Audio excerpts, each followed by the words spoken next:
More details have just been released about a troubling discovery. It comes out of Winnipeg's West End. The remains of what are believed to be the bodies of 4 infants were found in a U-Haul storage locker last night. We've got CBC's Cameron Macintosh on the story. He joins me from Winnipeg. What are officials telling you, Cam?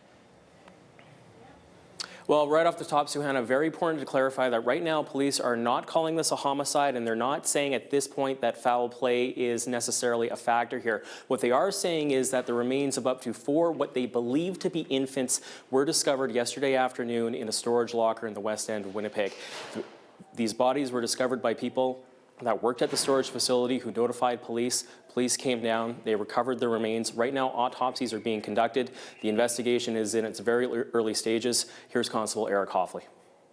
For all involved, whether it be the employees at the business, our officers, anyone, emergency personnel, very, very disturbing, and tragic.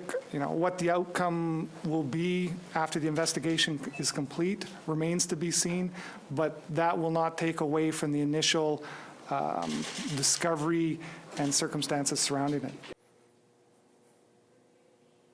Right now, that investigation is being led by the Child Abuse Unit here. Homicide has been notified. They're looking at it too, but they're not taking the lead on this right now. One of the things police are trying to determine whether or not those children had in fact ever been born, which would have a big factor on whether or not this would be considered a homicide. Also, police are looking at that autopsy right now, trying to determine how long those bodies have been there, the ages of them, the genders of them, and in fact, how many children that these indeed were. Also, Winnipeg police have not linked up this discovery to any missing children here in Winnipeg.